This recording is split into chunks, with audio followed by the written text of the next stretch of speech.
is up, retro video game nerds? Nintenjoel here, and this time I've got another topic, and this one is fairly obvious if you read the title, but I thought it was actually a pretty cool idea because I already have the series Games Nintenjoel Has Destroyed, which is just a series about video games that I've played all the way through and beaten, and why I feel they're good enough to go through and beat them.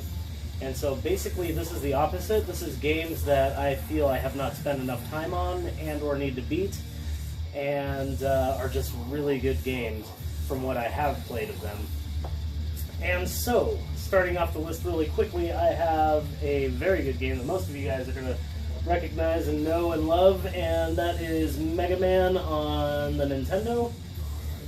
There's the silly artwork of the first game. And Mega Man is a really, really fun game. It's a side-scrolling, platforming adventure game. Maybe not adventure game, but you get the power of each boss that you destroy, and you can use those powers later on in the levels, and just a very good game. Now, the first one is the one that I've owned the longest. I've had it since I was a kid, but it's also the one that I've spent like the least amount of time on. So, Mega Man is definitely a game that I want to beat. I've gotten fairly far in it.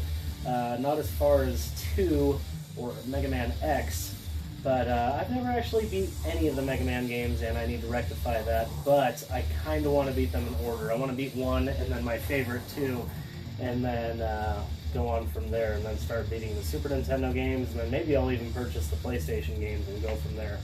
But yeah, so Mega Man 1 I kind of have to beat because I want to get that series going and start beating them. So yeah, that's the first one. And these are all from different systems, by the way, just like the games Nintenjoel has destroyed. All from different consoles. So the next one is Castlevania 4 on Super Nintendo. And to be honest, this is the main reason I am doing this video, because Castlevania 4, to me, is one of the hardest games I have ever played. And I know people are probably going to laugh at me for that. At least some people. Some people are probably going to be like, amen, brother, but yeah, in my opinion, Castlevania 4 is really difficult, and not so much the beginning. I mean, no, it's not really that hard. It's not even hard in the middle. It's towards the very, very end, the last few levels, where it starts to get really difficult. The stage where you have the spiked ball coming after you up the screen, and you have to get up the screen as quickly as possible, and there are stairs falling underneath you. That is probably the bane of my existence. I fucking hate that level more than I hate most video games that I hate. So yeah, that level is just my arch nemesis, and I believe that's the last one that I could not beat. So Castlevania 4 definitely high on my list, especially because that may sound funny, but I'm really good at Castlevania games. I've beaten quite a few of them. Off the top of my head, I can think of at least 5, and that would be Castlevania Symphony of the Night on PlayStation, Castlevania Circle of the Moon on Game Boy Advance, Harmony of Dissonance on Game Boy Advance, Aria of Sorrow on Game Boy Advance, and I've also beaten Castlevania Curse of Darkness on PlayStation 2, which is a really good, underrated classic. But yeah, so now I need to add that one to my repertoire of games that just... Repertoire? Why did I say that? That was totally the wrong word. I need to add that to the list of games that I've beaten. So, anyways, on to the next game. The next game I just started playing recently, because I've only owned it for maybe a year or so, and that is Shining Force for Genesis, and I love this game. This game is solely responsible for me getting into tactical RPG games. Before that, the only ones I could kind of get into were Final Fantasy Tactics Advance and Ogre Battle for Super Nintendo, which sadly I got rid of a long time ago and kind of wish I still had. Eventually I'll have to buy that one again, but for some reason Shining Force, the simplicity maybe, and just the fun gameplay and the good music, that's the one that I've really latched onto, and it's currently the Genesis game that I want to beat. I've kind of been slacking on it lately because I've been playing a lot of different games, and I work a lot lately, so I mean, I'm kind of slacking on that one and Castlevania 4, but I will get to that, and I will beat that game. That is definitely on the list. Very fun one. Highly recommended if you love the Genesis. And the next game is one that I hold in high regard, yet can't seem to get past the halfway point. I've gotten there twice, and that is Dragon Warrior 7 for PlayStation. I absolutely adore this game. Love this game to death. This is the last game to feature the Dragon Warrior title rather than the Dragon Quest title, and is, I believe, the first game that had the whole 3D perspective where you could rotate your camera around and look in every direction.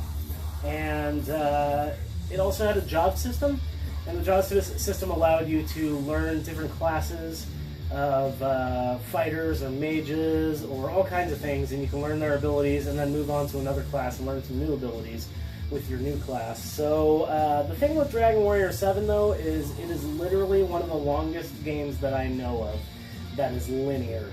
Now I say that because there are the Pokemon games and the Shin Megami Tensei games where you can keep collecting things for a really long time and play the game for literally hundreds of hours. Dragon Warrior Monster, same thing. But of the just regular RPGs and tactical RPGs, Dragon Warrior 7 is one of the longest games that I know of. Some people say 120 hours plus, even up to 140. So basically in this game you are discovering new lands when you think there is only one. I don't want to give the whole story away, but basically you have to investigate new lands, and you have to do it kind of twice. And it's a complex and kind of convoluted game in the best way possible. I love Dragon Warrior 7, cannot recommend it enough. It's kind of expensive these days for a complete copy, but totally worth it. I highly recommend it. And the last game I have for you guys on games that I definitely need to beat, this is Shin Megami Tensei Digital Devil Saga, and there is a part 2 as well. And Shin Megami Tensei, the series, has a lot of great games, including the Persona series and the Nocturne game for PlayStation 2. Love those games. Love them to death. Digital Devil Saga is really cool. Your characters kind of morph into monsters, and they live in this crazy post-apocalyptic kind of world, and there's different factions fighting for control over this junkyard, and an interloper appears, and the whole game goes awry, and it's just an interesting story, and the battle system is really great. But especially the ability and magic system is superb. It is so amazing. You have a grid-based kind of magic path that you can take, and so when you learn a spell, you are gained access to the next spell in line and maybe an offshoot of that spell, and it makes new spells appear and new abilities appear for your characters, and it's just really interesting and keeps you kind of in the game because you're constantly trying to collect new spells, much like many of the other Shin Megami Tensei games where you're trying to collect the demons or something similar to that. This one you're trying to collect spells and abilities, kind of, and it's just an amazing game. I must point out the music and the graphics are top-notch. The Shin Megami Tensei series is actually part of why I love the PlayStation 2 so much now, is because they're such good graphics and such good music for those games, but also the storyline is a lot darker than most Japanese RPGs and American RPGs, and not medieval. Usually they're kind of cyberpunkish, or they're kind of post-apocalyptic, and yeah, I cannot recommend Digital Devil Saga enough, and I need to play it more. Of special note is the battle music. I love the wailing guitar on the battle music. It's just fucking metal as hell. So yeah, anyways, that's all I have for you guys. What are some games that you need to beat? Send me a little list in the comments of 5 games that you want to beat that maybe you just haven't paid enough attention to, and you know, maybe you have a ton of games like I do, or maybe you even have just a little bit of games like I do, but you maybe just ignored these games because you focused on something else. Send me a little list in the comment section, and if you like the video, please give a thumbs up. That's below, and please give a subscription. Go ahead and subscribe. That button's down below as well. And yeah, that's all I have for you guys. All I want you to do is play these games and check them out. Just that is, seriously, walk away from this video with just that thought. Those 5 games need to be played. They're amazing. But they especially need to be played by me. So that's all I have for you guys. Keep rocking the retro games.